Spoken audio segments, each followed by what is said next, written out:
Shalom, damai di hati.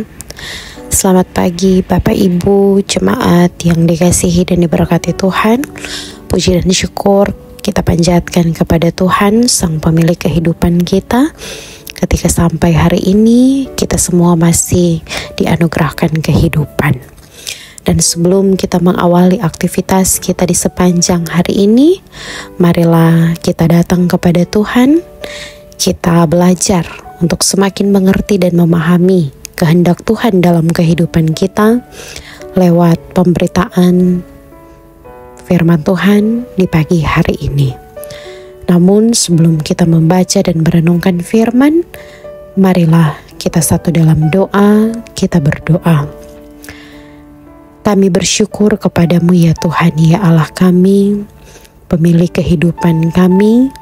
Oleh karena anugerah-Mu yang selalu nyata dalam hidup kami boleh menikmati umur panjang, sehat dan kuat yang berasal daripada Tuhan. Terima kasih ya Tuhan untuk kasih-Mu yang tak berkesudahan dalam kehidupan kami. Saat ini Tuhan kami mau membaca, merenungkan firman-Mu untuk mengawali aktivitas kami di sepanjang hari ini. Kami mohon Tuhan kuasai kami dengan Roh Kudus-Mu dan anugerahkan kami hikmat supaya kami boleh mengerti dan memahami apa yang akan kami baca, apa yang akan kami dengar, dan itu boleh menjadi bekal, pedoman dalam hidup kami untuk kami melangkah menjalani hari demi hari yang Tuhan anugerahkan bagi kami. Terima kasih banyak Tuhan Yesus, ini kami yang berdoa kepadamu. Haleluya, amin. Bapak Ibu jemaat yang dikasihi dan diberkati Tuhan, marilah kita membaca firman Tuhan dalam Lukas pasal 6 ayat 33 sampai ayat 34. Firman Tuhan berkata, "Sebab jikalau kamu berbuat baik kepada orang yang berbuat baik kepada kamu, apakah jasamu? Orang-orang berdosa pun berbuat demikian. Dan jikalau kamu meminjamkan sesuatu kepada orang karena kamu berharap akan menerima sesuatu daripadanya, apakah jasamu? Orang-orang berdosa pun meminjamkan kepada orang-orang berdosa, supaya mereka menerima kembali sama banyak." Terpujilah firman Tuhan di pagi hari ini. Mari kita merenungkan renungan harian keluarga Kamis 27 Juni 2024 yang diberikan judul Pahlawan Tanpa Tanda Jasa.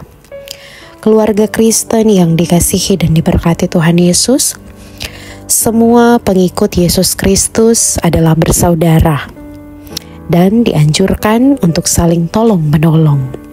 Salah satu cara menolong adalah dengan memberi pinjaman berupa uang, barang, atau sesuatu yang dibutuhkan oleh saudara yang sedang membutuhkan pertolongan. Namun tak jarang beberapa orang tidak mau mengembalikan apa yang telah dipinjam tersebut. Tapi sering juga kita mendengar banyak berita yang tersebar di media yang menceritakan berbagai ancaman yang akan mengintai kalau sampai tidak mampu melunasi cicilan pinjaman online atau pinjol. Kasus pinjaman online ilegal masih marak terjadi di Indonesia. Beberapa waktu lalu, media sosial diramaikan dengan kabar ada yang terjerang utang pinjol ilegal hingga ratusan juta rupiah. Pemberian data diri pada pinjaman online membuat nasabah mudah dikejar-kejar tentang utangnya.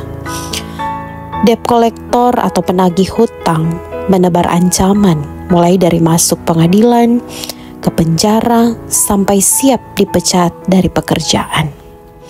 Keluarga Kristen yang dikasihi dan diberkati Tuhan, salah satu bentuk kebaikan yang bisa kita lakukan adalah dengan membantu sesama, seperti memberikan pinjaman.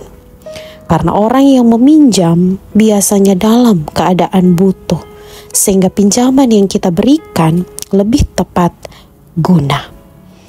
Memang di zaman sekarang praktik pinjam meminjam telah bergeser jauh dari motivasi awalnya, yaitu ingin membantu. Banyak yang terjadi saat ini bahwa orang memberikan pinjaman bukan untuk menolong, tapi untuk mencari untung. Saat Yesus Kristus berbicara soal meminjamkan sesuatu tanpa mengharapkan balasan, jangan dipahami sebagai peluang bagi kita untuk tidak mengembalikan hak orang lain. Ketika Yesus Kristus berbicara soal ketulusan dalam menolong orang seperti memberi bantuan, hal ini ditujukan kepada sikap yang tanpa pamrih kepada orang yang baik maupun yang jahat. Terkadang kebaikan kita hanya berlaku pada yang baik kepada kita, namun ia terhenti pada mereka yang jahat. Kita semua anak-anaknya tentu harus mencerminkan sifat Tuhan Allah yang baik. Namun kita juga diingatkan untuk tidak memanfaatkan kebaikan orang hanya untuk kesenangan kita. Kebaikan selalu menjadi satu warna yang mengisi hidup semua orang. Entah itu tentang berbuat kebaikan atau justru mendapat kebaikan.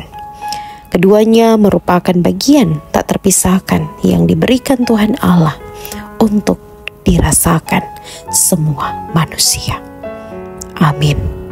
Mari kita berdoa. Ya Yesus Kristus, kami memohon, jadikanlah kami anak-anak-Mu yang mengasihi musuh kami, sehingga musuh-musuh kami bisa menjadi sahabat kami dalam kasih-Mu dan merasakan serta memahami bahwa Engkau adalah kasih. Dalam nama Tuhan Yesus kami berdoa. Amin.